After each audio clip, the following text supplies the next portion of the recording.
नमस्कार दोस्तों, जय माता दी। आज मैं आपको देव उठनी एकादशी व्रत में सुनी जाने वाली एकादशी व्रत की 5 कहानियाँ सुनाने जा रही हूँ। इसे सुनने से विष्णु भगवान और माता लक्ष्मी की कृपा हमेशा आप पर बनी रहेगी। कार्तिक माह के शुक्ल पक्ष की एकादशी को देव उठनी एकादशी या देवोत्थान एकादशी या देव उठनी एकादश या प्रबोधनी एकादशी आदि नामों से जाना जाता है। इस दिन श्री हरि विष्णु निद्रा से जागते हैं। आइए सुनते हैं एकादशी की कथा। एक राजा थे, उनके राज्य में प्रजा बहुत सुखी थी। एकादशी को कोई भी अन्न नहीं बेचता था, सभी फलाहार करते थे। एक बार भगवान ने राजा की परीक्षा लेनी चाहिए। भगवान ने एक सुंदरी का रूप धारण किया तथा सड़क पर बैठ गए। तभी राजा उधर से निकले और सुंदरी को देखकर चकित रह गए। उसने पूछा, हे सुंदरी, तुम कौन हो और इस तरह यहाँ क्यों बैठी हो? तब सुंदरी स्त्री बने भगवान बोले, मैं निराश्रिता हूँ, नगर में मेरा कोई जान पहचान नहीं है, किससे सहायता मांगू? राजा उनके रूप पर मोहित हो गए थे। वह बोले, तुम मेरे महल चलकर मेरी रानी बनकर रहो। सुंदरी बोली, मैं तुम्हारी बात मानूंगी, पर तुम्हें राज्य का अधिकारी मुझे सौंपना होगा। राज्य पर मेरा पूर्ण अधिकार होगा। मैं जो भी बनाऊंगी तुम्हें खाना होगा। राजा उनके रूप पर मोहित था, अंततः उसकी सभी शर्तें स्वीकार कर ली। अगले दिन एकादशी थी। रानी ने हुक्म दिया कि बाजारों में अन्य दिनों की तरह ही अन्न बेचा जाएगा। उसने घर में मांस मछली पकवाए तथा परोसकर राजा को खाने के लिए कहा। यह देखकर राजा रानी से बोले, आज एकादशी है, मैं तो केवल फलाहार करूंगा। तब रानी ने शर्त की बात याद दिलाई और बोली, या तो खाना खाओ, नहीं तो अपने बड़े राजकुमार का सिर काट कर मुझे दो। राजा ने अपनी स्थिति बड़ी रानी से कही तो बड़ी रानी बोली, महाराज, धर्म न छोड़ें, बड़े राजकुमार का सिर काट कर दे दें। पुत्र तो फिर मिल जाएगा, पर धर्म नहीं मिलेगा। इसी दौरान बड़ा राजकुमार खेल कर आ गया। माँ की आंखों में आंसू देखकर वह रोने का कारण पूछने लगा, तो माँ ने उसे सारी परिस्थिति बता दी। तब वह बोले, मैं सिर देने के लिए तैयार हूँ, पिताजी की धर्म की रक्षा जरूर होगी। राजा दुखी मन से राजकुमार का सिर देने को तैयार हुआ तो रानी के रूप से भगवान विष्णु ने प्रकट होकर असली बात बताई। राजन, तुम इस कठिन परीक्षा में पास हुए। भगवान ने प्रसन्न मन से राजा से वर मांगने को कहा तो राजा बोले, आपका दिया सब कुछ है हमारा, हे प्रभु, हमारा उद्धार करे। उसी समय वहाँ एक विमान उतरा। राजा ने अपनी राजपुत्र को सौंप दिया और विमान में बैठकर बैकुंठ धाम को चला गया। हे विष्णु भगवान जी, जैसे कृपा आपने राजा पर करी वैसे ही सब पर करना। तो प्रेम से बोलिए, विष्णु भगवान की जय। हिंदू धर्म में तुलसी विवाह कराना बेहद ही मंगलकारी माना जाता है। कार्तिक शुक्ल पक्ष की द्वादशी को तुलसी का विवाह शालिग्राम से कराने की परंपरा है। कहते हैं, तुलसी विवाह कराने से भगवान विष्णु का आशीर्वाद प्राप्त होने के साथ जीवन के सभी कष्ट दूर हो जाते हैं। जो लोग तुलसी विवाह कराते हैं, उन्हें इस दिन इस व्रत कथा को सुनना या पढ़ना जरूर चाहिए। प्राचीन काल में जलंधर नाम का एक असुर था, जिसका विवाह वृंदा नाम की कन्या से हुआ। वृंदा भगवान विष्णु की परम भक्त थी। वही वृंदा पतिव्रता भी थी। इसी कारण जलंधर अजय हो गया। वहीं असुर जलंधर को इस बात का बहुत घमंड था। इसके बाद वह स्वर्ग की कन्याओं को परेशान करने लगा। जब सभी देवता इस बात से दुखी हो गए तो वह भगवान विष्णु के शरण में पहुँचे। भगवान विष्णु विष्णु ने अपनी माया से जलंधर का रूप धारण कर लिया। उन्होंने छल से वृंदा के पतिव्रता धर्म को नष्ट कर दिया। इसके बाद असुर जलंधर की शक्ति क्षीण हो गई। एक युद्ध में जलंधर मारा गया। जब वृंदा को भगवान विष्णु को छल का पता चला तो वह क्रोधित हुई और उन्होंने भगवान विष्णु को पत्थर का बन जाने का श्राप दे दिया। देवताओं की प्रार्थना पर वृंदा ने अपना श्राप वापस ले लिया, लेकिन भगवान विष्णु किए पर अपने लज्जित हुए। अंततः वृंदा के श्राप को जीवित रखने के लिए उन्होंने अपना एक रूप पत्थर रूप में प्रकट किया, जो शालिग्राम कहलाया गया। भगवान विष्णु को दिया श्राप वापस लेने के बाद वृंदा जलंधर के साथ सती हो गई। वृंदा के राख से तुलसी का पौधा उगा। वृंदा की मर्यादा और पतिव्रता को बनाए रखने के लिए देवताओं ने भगवान विष्णु के शालिग्राम रूप का विवाह तुलसी से कराया। बस इसी पौराणिक घटना को याद रखने के लिए हर साल कार्तिक शुक्ल एकादशी यानी प्रबोधिनी एकादशी के दिन तुलसी का विवाह शालिग्राम के साथ कराया जाता है। भगवान विष्णु ने वृंदा से कहा कि तुम अगले जन्म में तुलसी के रूप में प्रकट होगी और लक्ष्मी से भी अधिक मेरी प्रिय रहोगी। तुम्हारा स्थान मेरे शीश पर होगा। यही कारण है कि भगवान विष्णु के प्रसाद में तुलसी अवश्य रखा जाता है। बिना तुलसी के अर्पित किया गया प्रसाद भगवान विष्णु स्वीकार नहीं करते हैं। एक नगर में एक सेठ रहता था। उसकी नई नई शादी हुई थी।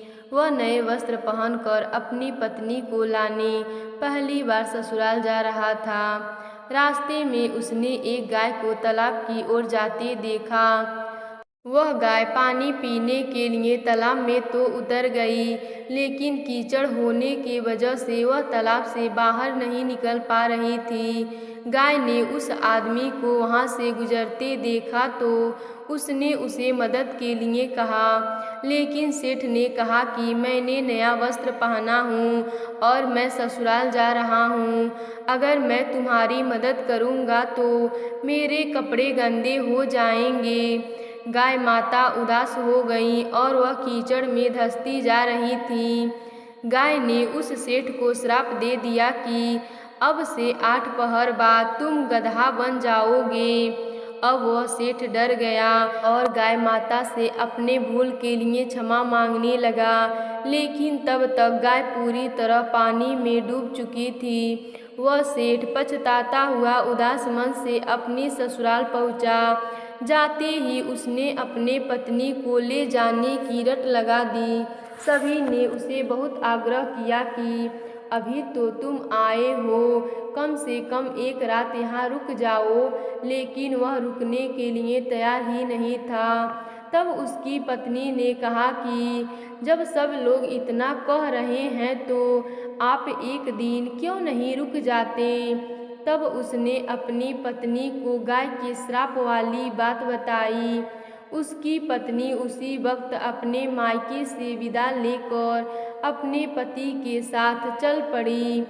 8 पहर बाद वह आदमी गधा बन गया और पूरा दिन घर में पड़ा रहता था। कुछ दिनों के बाद घर में खाने पीने के लाले पड़ गए। तब उसने अपने पत्नी से कहा कि मुझे लेकर बाहर मजदूरी करो। तब उसकी पत्नी उसे लेकर बाहर गई और नगर के राजा के यहाँ मजदूरी का काम करने लगी। उसे वहाँ बोझ उठाते देख लोगों ने कहा कि तुम्हारे पास तो गधा है, फिर भी तुम बोझ क्यों उठा रही हो। परंतु उसने कोई उत्तर नहीं दिया और अपना काम करती रही। दूर से यह सब राजा भी देख रहा था। उसने भी यही कहा कि तुम्हारे पास तो गधा है, फिर भी तुम बोझ क्यों उठा रही हो। तब उसने राजा से कहा कि यह गधा नहीं है, यह मेरा पति है। उसने गाय के श्राप वाली पूरी बात राजा को बताई। राजा ने अपने नगर में विद्वानों और पंडितों को बुलाकर इसका उपाय पूछा। तब एक विद्वान ने बताया कि जिस किसी ने 101 11 माता का व्रत किया हो वह अपने पुण्य का फल इसे दे दे तो यह मनुष्य रूप में आ सकता है। यहाँ हम आपको 11 का अर्थ स्पष्ट कर देते हैं। 11 एकादशी व्रत रखने पर 1 11 पूरा होता है और 22 एकादशी का व्रत रखने पर 2 11 पूरा होता है। ऐसे ही जिसने 101 बार 11 11 एकादशी का व्रत किया हो उसके पुण्य के फल से वह आदमी अपने असली रूप में आ जाएगा। राजा ने अपने पूरे नगर में घोषणा करवा दी, लेकिन किसी ने भी पूरे 101 एकादशी का 11 व्रत नहीं किया था। कई दिनों बाद उन्हें एक बूढ़ी माई मिली जिसने 101 11 पूरे कर लिए थे। राजा ने उस बूढ़ी माई को उसका फल देने को कहा, लेकिन वह बूढ़ी माई 111 एकादशी का फल देने को तैयार हुई, क्योंकि 1 11 का फल वह खुद अपने लिए रखना चाहती थी, जिससे कि उन्हें मोक्ष की प्राप्ति हो और वैकुंठ धाम में उन्हें वास मिले। इतना कहकर उसने अपने 111 एकादशी का फल उस सेठ को दे दिया। तब वह गदहा मनुष्य योनि में आ गया, लेकिन 1 11 कम होने के वजह से गधे की पूंछ उसके शरीर से नहीं गई। एकादशी का यह महिमा देखकर उन पति पत्नी ने 1 11 खुद पूरा करने का निर्णय निश्चय किया। तब उस दोनों ने मिलकर 1 11 के व्रत किए। 11 एकादशी पूरा होते ही सेठ की पूंछ गायब हो गई और 11 माता की कृपा से उनका घर अन्न धन से भर गया। हे 11 माता, जैसे आपने सेठ पर अपनी कृपा करी वैसे ही अपने सभी भक्तों पर अपनी कृपा करना। तो प्रेम से बोलिए 11 माता की जय, भगवान विष्णु की जय। एक समय की बात है, एक गांव में एक बूढ़ी माई अपने परिवार के साथ रहती थी। बूढ़ी माई भगवान विष्णु की परम भक्त थी। वह हमेशा दोनों पक्षों की एकादशियों का व्रत करती और उनकी कथा सुनती। उसने कभी भी व्रत में गणेश जी की कथा न कहती न सुनती, इस कारण उनका व्रत अधूरा रह गया। पर बूढ़ी माई को इस बात का पता नहीं था। उनको लगता था कि वह तो पूरा व्रत कर रही हैं और उनके व्रत के पुण्य से उनको वैकुंठ लोक की प्राप्ति जरूर होगी। देखते ही देखते बूढ़ी माई की मृत्यु हो गई। उन्हें लेने यमलोक के दूत आए। उन्हें देखकर वह घबरा गई और बोली, मैंने जीवन भर विष्णु भगवान की भक्ति श्रद्धा भाव से किया, एकादशियों का व्रत किया, एकादशी व्रत में कथा सुनी, इस पुण्य से मुझे तो लेने वैकुंठ लोक का विमान आएगा। मैं आपके साथ नहीं चलूँगी। इतना कहकर बूढ़ी माई रोने लगी और भगवान विष्णु को पुकारने लगी। विष्णु भगवान गरुड़ पर सवार होकर बूढ़ी माई के पास आए और बोले, बूढ़ी माई, तूने तो पूरे श्रद्धा से व्रत किया, पर तूने व्रत में कभी भी गणेश भगवान की कथा नहीं सुनी, इस कारण तेरा व्रत अधूरा है। बूढ़ी माई विष्णु भगवान से जीवन दान मांगने लगी ताकि वह एकादशी के व्रत को पूरा कर सके और उसका पुण्य प्राप्त कर सके। इस प्रकार बूढ़ी माई को विष्णु भगवान 2 साल के लिए फिर जीवित कर दिए। अब बूढ़ी माई जीवित होते ही भगवान गणेश जी के नित्य नियम करना चालू कर दिया। एकादशी के व्रत में पहले भगवान गणेश जी की कथा सुनती, फिर 11 माता की कथा सुनती, उसके बाद एकादशी की व्रत की कथा सुनती। इस प्रकार 2 साल में 4 11 बूढ़ी माई ने पूरे कर लिए। भगवान गणेश की कृपा से एकादशी व्रत का पूरा पुण्य बूढ़ी माई को प्राप्त हुआ। बूढ़ी माई के भक्ति से भगवान गणेश जी प्रसन्न हुए और बूढ़ी माई के सामने प्रकट होकर बोले, बूढ़ी माई, तूने मेरे नित्य नियम के साथ ही व्रत में कथा भी सुनी है, इसलिए मैं तुम पर अत्यंत प्रसन्न हूँ। मैं तुम्हें आशीर्वाद देता हूँ कि जब तक यह पृथ्वी रहेगी तब तक तुम्हारे इस तपस्या का गुणगान लोग करते रहेंगे। साथ ही एकादशी के व्रत में तुम्हारी इस कथा को जो भी मनुष्य प्रेम पूर्वक सुनेगा उसको व्रत का संपूर्ण फल प्राप्त होगा। भगवान गणेश जी बूढ़ी माई पर प्रसन्न होकर बूढ़ी माई का घर अन्न धन से भर दिया। साथ ही रिद्धि सिद्धि का वास करके वहाँ से अंतर ध्यान हो गए। 2 साल बीतने पर बूढ़ी माई की मृत्यु हुई। इस बार उन्हें लेने बैकुंठ लोक से विमान आया।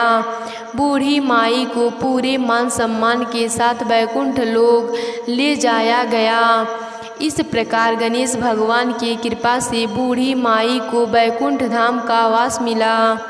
हे भगवान गणेश जी, जैसी कृपा आपने बूढ़ी माई पर करी वैसे ही हम सब पर अपनी कृपा बनाए रखना।